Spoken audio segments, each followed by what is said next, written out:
മുട്ടയും മുളകും സവോളയും ചെറുപ്പം തൊട്ടേ ഒരുമിച്ച് കളിച്ച് ചിരിച്ചു വളർന്നവരായിരുന്നു.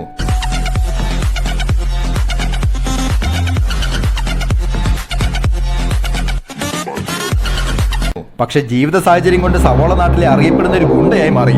മുളക് അവന്റെ ശിങ്കിടിയും. സവോളയെ തൊട്ടവരൊക്കെ കരഞ്ഞിട്ടേ ഉള്ളൂ.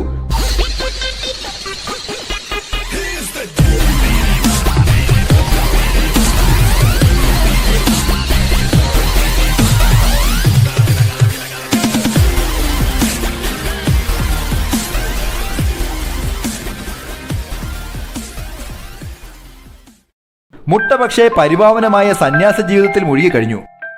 ഒരിക്കൽ കൊലക്കുറ്റത്തിന് ജയിലിലായിരുന്ന കരക്കത്തി പരോളിലിറങ്ങി. നാട്ടുകാർ പേടിച്ചവന്റെ അടുത്തേക്ക് പോലും പോയില്ല.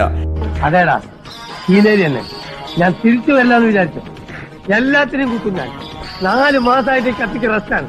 ഇനി ഞാൻ റെസ്റ്റ് കൊടുക്കൂല, നേരത്തെ കുത്തും ഞാൻ. എന്നാൽ സവോള നെഞ്ചി പിരിച്ചു തന്നു.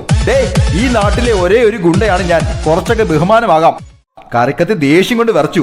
നീയാണല്ലേടാ ആളുകളെ കരയിപ്പിക്കുന്ന സവോള, എന്നെ കരയിപ്പിക്കാൻ ധൈര്യം ഉണ്ടോടാ നിനക്ക്? സവോള വാശിയോടെ കരക്കത്തിയെ തല്ലാൻ ചെന്നു. ക്രൂരനായ കരക്കത്തി സവോളയെ വെട്ടി തുണ്ടം തുണ്ടമാക്കിയിട്ടു. തടയാൻ ചെന്ന മുളകിനെയും അരിഞ്ഞ് കഷ്ണങ്ങളാക്കി. അത് കണ്ട മുട്ടയ്ക്ക് സഹിച്ചില്ല. തന്റെ ചങ്ങാതിമാരുടെ ജീവന് വേണ്ടി മുട്ട ഉഗ്ര തപസ് തുടങ്ങി. പക്ഷേ ദൈവം പ്രത്യക്ഷപ്പെട്ടതേയില്ല.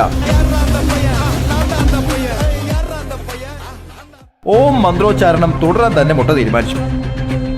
തപസിന്റെ തീവ്രതയിൽ മുട്ട പൊട്ടിയൊഴുകി സവോളയുടെ മുളകിന്റെ കഷ്ണങ്ങളിലേക്ക് പടർന്ന് ചൂടത്ത് കിടന്ന് വെന്തു. സൗഹൃദത്തിന്റെയും നൊമ്പരത്തിന്റെയും പ്രതീകമായി അങ്ങനെയാണ് ഇത്രയും ഓംലെറ്റ് ഉണ്ടായത്.